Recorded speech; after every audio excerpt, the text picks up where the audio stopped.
গোপালগঞ্জ মানে তো সারা বাংলাদেশ না। সারা বাংলাদেশে আপনি দেখেন 5ই আগস্ট বা তার ওই সময় জুলাইয়ের যে আন্দোলন, সেই আন্দোলন কিন্তু এই গোপালগঞ্জে ছিল না।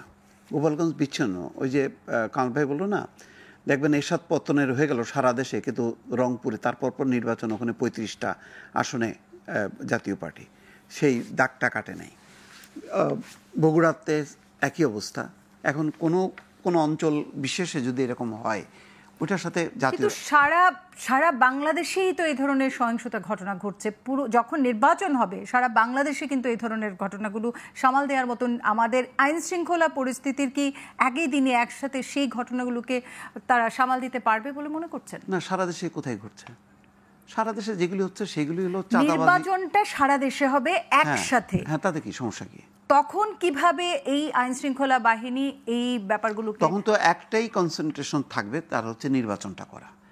আর এখানে তো শুধু পুলিশ করে না, তখন একেবারে পরিকল্পিতভাবে সেনাবাহিনী, বিজেপি, সব সংস্থা মিলে করে। আপনি দেখেন না, 3টা নির্বাচন, জালিয়াতি নির্বাচন আওয়ামী লীগ যদি করতে পারে, আজকেও তো মাঠে বিজেপি, পুলিশ, সেনাবাহিনী সবাই ছিলেন। হ্যাঁ, সেই জন্য ছোট্ট একটা এলাকায় ঘটনা ঘটলো, না, সেটা যদি আগের থেকে ছিল না, শুরুতে তো আর পুরো সেনাবাহিনী তারপরে বিজিবি সব এরকম ইউনিটগুলি ছিল না। পরে আস্তে আস্তে তাদের শক্তিটা বাড়াইছে।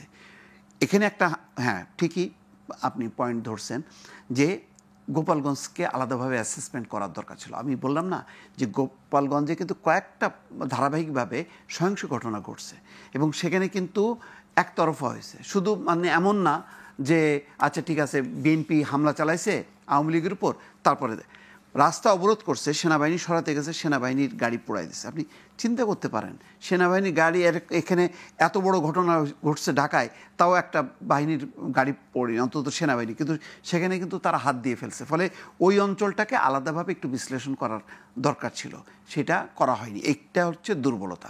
ওটা যদি কন্ট্রোল করতে পারতো তাহলে ভালোভাবেই